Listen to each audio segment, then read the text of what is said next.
Sri Lanka will call Platinum One a landmark. Only 70 will call it home. Because the address and where you live matters. Platinum One, the finest address in Colombo. நாட்டிற்கு அருகில் நிலை கொண்டிருந்த தாளமுக்கம் தற்போது வலுவிழந்து மன்னார் வளைகுடாவை அண்மித்த பகுதியில் உள்ளதாக வளிமண்டலவியல் திணைக்களம் தெரிவிக்கின்றது. இதன்படி வடக்கு கடற்பரப்பில் அலையின் சீற்றம் சற்று குறைவடைந்து காணப்படும் என வளிமண்டலவியல் திணைக்களம் தெரிவிக்கின்றது. தாளமுக்கம் வலுவிழந்த நிலையில் மன்னார்குடா கடல் பிரதேசத்தில் அண்மையில் காணப்படுகிறது. இன்றும் காற்றுடனான வானிலை நாட்டின் வடபகுதியில் தொடர்ந்தும் காணப்படும். இதன் தாக்கத்தினால் கடும் காற்று மணிக்கு 60 கிலோமீட்டர் வேகத்தில் வடக்கு கரையோர பகுதிகளிலும் மன்னார்குடா கடல் பிரதேசங்களிலும் எதிர்பார்க்கப்படுகிறது. வடக்கு வடமத்திய வடமேல் கிழக்கு மாகாணங்களில் இடைக்கிடை மழை பெய்யும். சபரகமுவ மத்திய ஊவா மாகாணங்களில் ஆங்காங்கே பிற்பகல் அல்லது இரவில் இடியுடன் கூடிய மழை விருத்தி அடையும். மேற்கு மாகாண சிறிதளவு மழை எதிர்பார்க்க முடியும். கடல் பிரதேசத்தை பொறுத்தவரையில் தாளமுக்கத்தின் தாக்கம் காரணமாக அடிக்கடி மழை நீர்கொழும்பு தொடக்கம் காங்கேசன்துறை ஊடாக மட்டக்களப்பு வரையிலான கடல் பிரதேசங்களுக்கு அப்பாற்பட்ட கடல் பிரதேசங்களில் அடிக்கடி மழை பெய்வதுடன் மேல் குறிப்பிட்ட கடல் பிரதேசங்களின் காற்றின் வேகம் மணிக்கு 60 கிலோமீட்டர் வரை உயரக்கூடும்.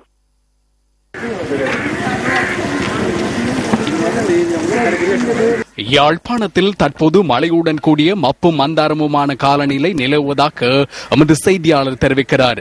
இன்றைய தினம் கடற்சீற்றம் காணப்பட்ட போதும் சில மீனவர்கள் கடலுக்கு சென்றதனை அவதானிக்க முடிந்தது.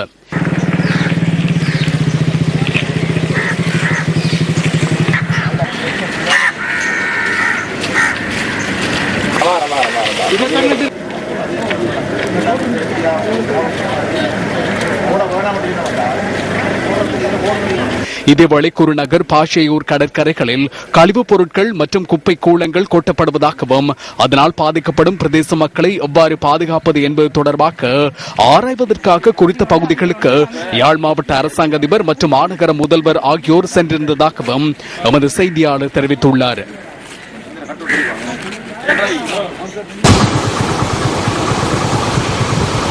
முல்லைத்தீவு மாவட்டத்தில் மழை சற்று தணிந்து காணப்படுவதாக எமது செய்தியாளர் தெரிவித்தார். இதேவேளை முல்லைத்தீவு மாவட்டத்தில் தொடரும் மழையினால் சுமார் 251 பேர் இடம்பெயர்ந்து தற்காலிக இடங்களில் தங்கியிருந்த நிலைமையில் அவர்களின் நிலைமை வழமைக்கு திரும்பியுள்ளதாக மாவட்ட அனர்த்த முகாமைத்துவ நிலையம் தெரிவித்தது.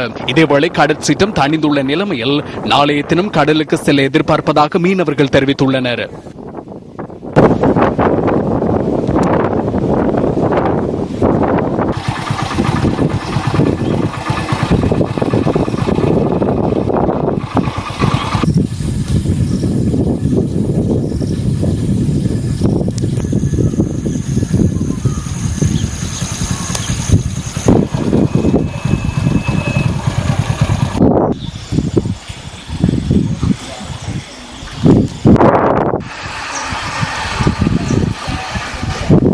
கிளிநொச்சி மாவட்டத்திலும் கடும் காற்றுடன் கூடிய மழை பெய்து வருவதாக எமது செய்தியாளர் குறிப்பிட்டார். 4வது நாளாக இன்றும் தொடரும் மழையினால் பாடசாலைகளில் மாணவர்களின் வரவு பெருமளவு குறைவடைந்திருந்தது.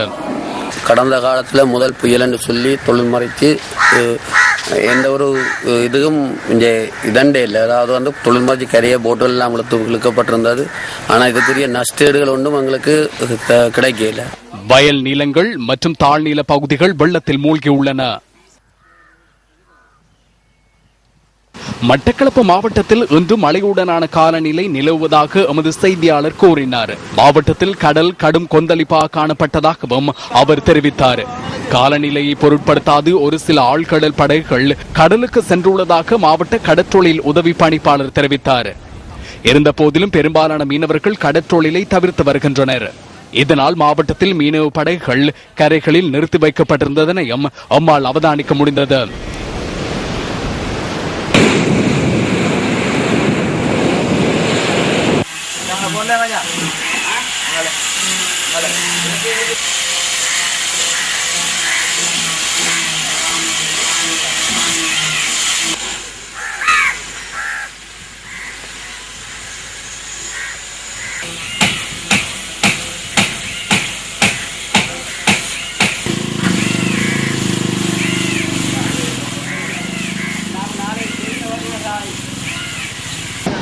சூறாவளி காத்ததுன்னு சொல்லி வலை போட்டு மீனில் சூட தொண்டை சின்ன சின்ன மீன் தான் கொஞ்சம் பட்டுருக்கு. அதுவும் 2 போட்டு 4700 ரூபாய்க்கு தான் மீனும் வித்திருக்கேன். ஆக்களை கொடுக்குற சம்பளம் கொடுக்கறத காணாது. திருகோணமலை மாவட்டத்தில் தொடர்ந்து மழை பெய்து வருகிறது. இதன் காரணமாக மக்களின் இயல்பு வாழ்க்கை பாதிக்கப்பட்டுள்ளது. திருகோணமலை மாவட்டத்தில் கடல் கொந்தளிப்பு காரணமாக கரையோர பகுதிகளைச் சேர்ந்த மக்கள் பாதுகாப்பான இடங்களில் தற்காலிகமாக தங்கியுள்ளதாக எமது செய்தியாளர் குறிப்பிட்டார். வவுனியா மாவட்டத்தில் நேற்று முதல் கடும் மழை பெய்து வருகிறது. இதனால் கடந்த சில மாதங்களாக வறட்சியை எதிர்நோக்கி விவசாயிகள் நன்மை அடைந்துள்ளதாக எமது செய்தியாளர் கூறினார். இதேவேளை மாவட்டத்தில் உள்ள குளங்கள் வான்பாய ஆரம்பித்துள்ளதாகவும் எமது செய்தியாளர் மேலும் கூறினார்.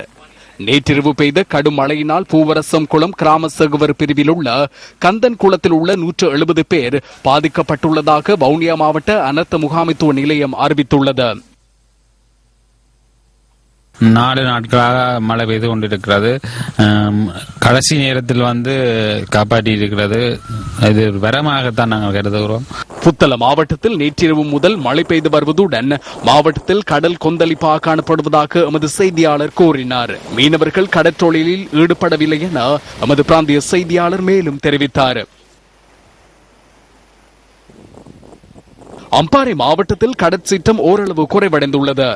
ஆயினும் இன்றைய தினம் கரைவளை மீனவர்கள் உள்ளிட்ட கணிசமான மீனவர்கள் கடலுக்கு சென்றிருக்கவில்லை என்பதும் குறிப்பிடத்தக்கது.